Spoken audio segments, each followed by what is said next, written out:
সঁচা ভালপোৱা পোৱাৰ পূৰ্বে ভগৱানে দিয়ে এই সংকেত।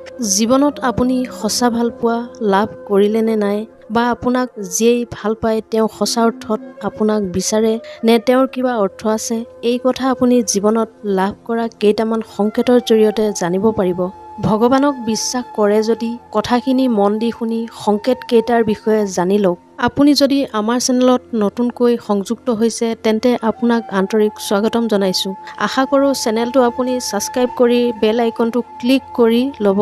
আজিৰ সমাজখনে ভালপোৱাৰ অৰ্থই সলনি কৰি পেলাইছে। কিছুমান মানুহৰ আজিকালি প্ৰতিদিনে নতুন নতুন মানুহৰ সৈতে প্ৰেম হৈ যায়, কিন্তু সেই প্ৰেম বেছি দিনলৈ টিকি নাথাকে।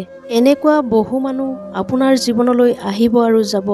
এজন এনেকুৱা মানুহো আপোনাৰ জীৱনলৈ আহিব যাক দেখাৰ মাত্ৰকে তেওঁক মনে প্ৰাণে বিচাৰিবলৈ আৰম্ভ কৰিব।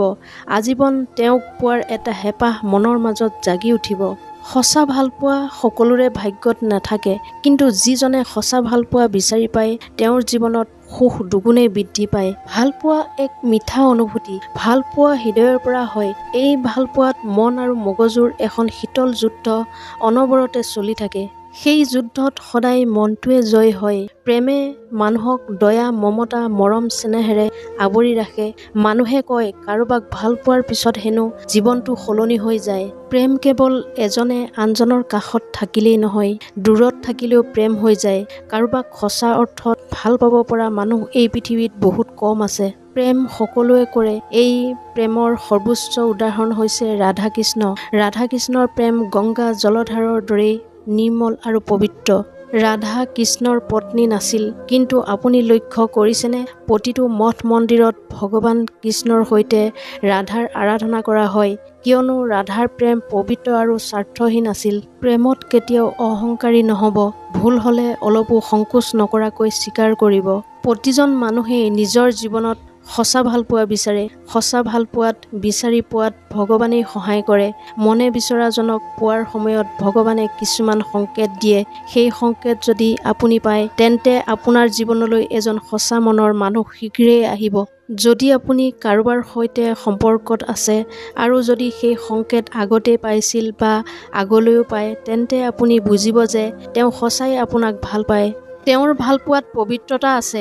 আচলতে ভগৱানে এনে কি সংকেত দিয়ে যাৰ জৰিয়তে আপুনি গম পাব পাৰিব যে আপুনি সঁচা ভালপোৱা পাবনে নাই। সঁচা ভালপোৱা পোৱাৰ পূৰ্বে ভগৱানে আপোনাক কি সংকেত দিয়ে এই কথাখিনি মন দি শুনি ল'ব।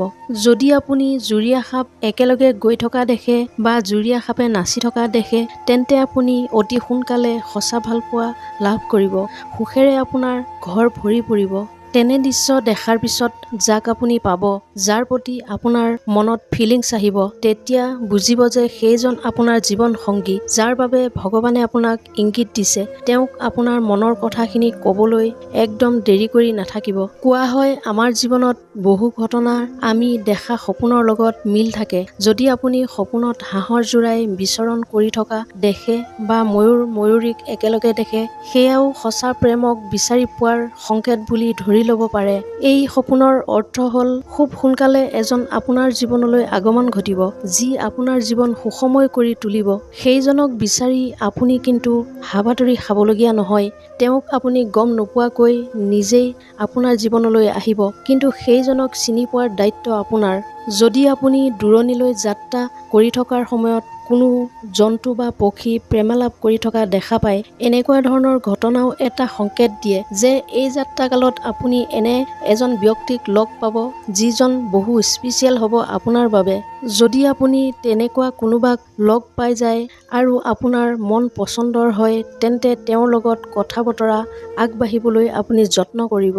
যদি আপুনি মন্দিৰলৈ যায় আৰু ফুল দীপ নৈবেদ্য আগবঢ়ায় বা এনেকুৱা যদি ভগৱানক দৰ্শন কৰাৰ সময়ত ভগৱানৰ ওচৰত ৰখা ফুল নিজে নিজে সৰি পৰে, তেতিয়া বুজি পাব যে আপোনাৰ লগত কিবা এটা ভাল হ'বলৈ গৈ আছে। কেৱল মন্দিৰতেই নহয়, আপুনি ঘৰত প্ৰাৰ্থনা কৰাৰ সময়তো ভগৱানৰ চৰণত ৰখা ফুল নিজে নিজে সৰি পৰিব পাৰে।